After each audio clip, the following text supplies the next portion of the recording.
based on what we discussed in our last meeting, we were able to identify that ever since your husband's loss, your daughter's behavior has changed dramatically for the worse, and you were concerned in your communication skills with her because you believe that that may have been causing all the arguments between you guys. Is that correct? Yes, that's correct. Okay, Melanie. Well, it seems like the loss of your husband has been really hard on the both of you. And I definitely see why you would consider working on your communication skills with Heather, and I think it's a great way to start. But there are also things that might be affecting your relationship with her. And I was wondering if you would consider hearing my thoughts on that. Yeah. Okay. Well, Melanie, like I said before, your husband's loss has been a great impact on the both of you. And it seems like you haven't really had a chance to grieve. Grief? Mm-hmm. You see, grief is a very important part of dealing with a loss. It's a part of the bereavement process. And I really thought that'd be something that would hurt our relationship. Well, grief is a reaction to loss. So if you don't address grief properly, it can affect you from every standpoint, which is why I think that perhaps it may be affecting your relationship with Heather as well. What do you think about that? Is that something you would consider working on? Yeah, anything that would help our relationship. That's great. And I really appreciate the effort you're making on this process, and I know it's a hard time for you and your family. Yes, it is. It seems like we've identified two major issues that we can go ahead and work on. Let's go ahead and review them and write them down. That way we can refer to them as we go. Okay? Alright, so first we have the issue of communication skills, because you and your daughter seem to be lacking communicating between each other without it coming into an argument. So we'll go ahead and write that down. Secondly, we'll work on some bereavement counseling, because it is possible that grief was not attended to properly and it may be causing a reaction in between your relationship with Heather. Let's go ahead and write that down. So what do you think, Melanie? Is this an accurate list of issues that we can work on? Yeah, that sounds great. Now that we have a pretty clear list of the problems, let's go ahead and establish specific goals for each one. The first problem we identified was your communication skills with Heather. Okay. Let's imagine that it is some point in the future and your communication issues with Heather has been completely resolved. What would indicate to you that your communication issues is truly something of the past? Well, I guess it would be having a relaxed conversation with no arguing, fighting, or screaming. So basically what you're telling me is that when you can both calmly speak to each other in a relaxed atmosphere? Yes. Now let's try and be even more specific. When you say talking without argument or arguing, do you mean that you at some point may agree to disagree? Yes.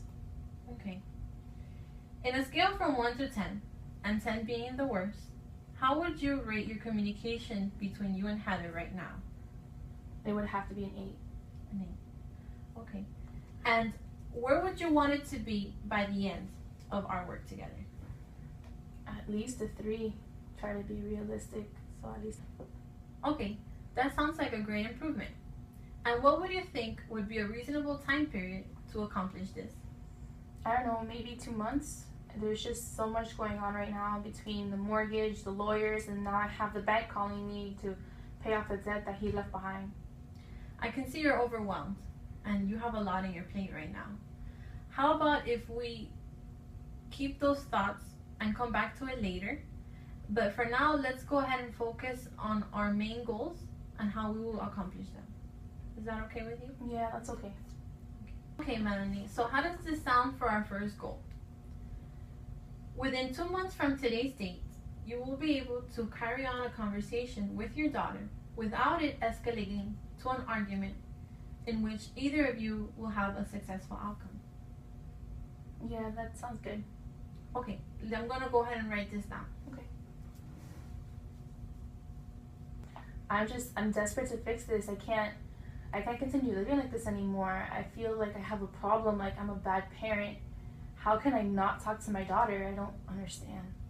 I can feel how anxious you are and how eager you are to amend your relationship with Heather. And it's almost as if you feel like you've been a bad parent. Yeah. Like you failed as a parent. Yeah. Right now, here with me, you seem to be getting some tears in your eyes. Melanie, tell me, what is it that you're experiencing right now? I feel like a horrible mother.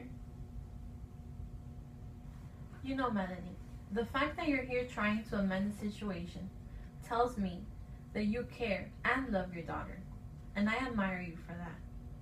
There are many resources available that can motivate you and help you through this process.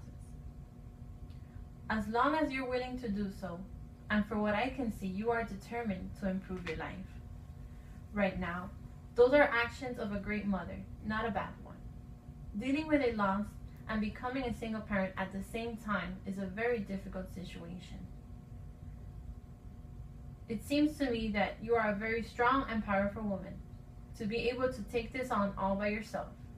You should be very proud of yourself. Thank you. You're right. I'm really willing to try my hardest to try to amend this relationship with my daughter. In our first step to accomplish this goal, how about if I refer you to a bereavement counselor? This kind of therapy will help you actualize the loss of your husband and identify and express your feelings. And they will work with you in adapting to this new lifestyle change as a single parent. What do you think about that? Yeah, that sounds very helpful. I can definitely start there. Okay, so this will be our first goal to accomplish. These sessions will create a starting point in your recovery. They may be held once or several times a week for 30 minutes to maybe an hour or two, in a setting much like this one. And you can continue to take them until you feel confident enough to end the sessions. That sounds great. I mean, I wish she would attend with me. I feel like this is something that could really help her too. I don't know if she would be open to attending these bereavement counseling sessions. I don't know how she would react. You know, Melanie, not everybody is very open to attending these sessions. They don't feel comfortable. How about if we role play the way you would ask your daughter? Yes, that would be very helpful considering that our communication is not so good right now. Okay, so when and where would you consider it be the best time to ask her? It would have to be dinner. That's when she gives me her most attention. Okay, so Melanie, let's pretend I'm your daughter and we're in the dinner table. How would you go ahead and approach me in asking me to attend the bereavement counseling? I know we've been having a lot of arguments lately, but I just wanted to let you know that I love you with all my heart, and your father's death has been hard on the both of us. And I just wanted to know if you would be willing to come to a bereavement counseling therapy with me. I feel like it would help our relationship and to cope with the loss. I don't know, Mom. You're always being so dramatic.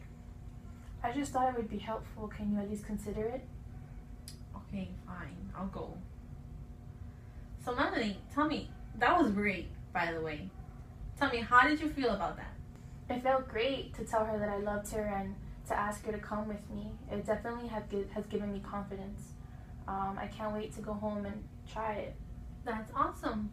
Well, I'm glad you found this very helpful. Thank you so much for that. I really appreciate it, and I can't wait to let you know how it goes. And I can't wait to hear it. I'm glad to have you back, Melanie. Good to see you again. So Melanie, tell me, how's it going for you in accomplishing these goals we spoke about in our last session? Well, I asked her to join me in the bereavement counseling, kind of like how we practiced the last time I was here. Great. And so tell me, how did it go? It went great. She said yes. So we attended our first bereavement counseling group together. And at least now there's a topic of conversation at the dinner table, and we make it to dessert without fighting. Go on, tell me more. Well, our communication is still not completely well, but at least there's some improvement. How does this make you feel? Well, there is some progress in the relationship, and I found out some things about her and how she's feeling towards her father's death. There's a lot of guilt, and I think that it explains the aggression and the isolation that she's had lately. So what you're saying is that Heather has begun to communicate a little bit further with you, and she's even expressed some feelings of guilt towards her father's loss? Yes. Tell me a little bit more about that. Well, she feels that since she didn't really spend that much time with him before he passed away, that makes her a bad daughter. It seems like she's also having a hard time with the loss of her father. What do you think about that? Well, I know that she loved him very much, and he loved her very much as well, and he was always very proud of her. She was never a bad daughter. Melanie, so now that the communication between you and your daughter has somewhat improved, and you've discovered these hidden feelings in her, would you consider that the bereavement counseling is helping the both of you?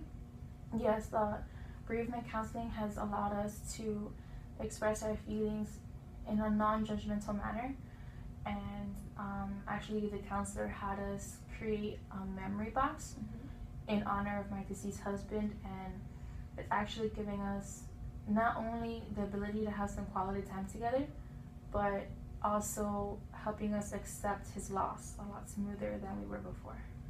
I'm happy to hear that, Melanie. Melanie, now that we are concluding our time together, perhaps you had some additional goals or ideas that you thought about approaching. Tell me, what would you want to try next? Well, now that I've worked on my bereavement, I would like to fully resolve my communication skills so that I never have this problem with my daughter or anyone else again. Great.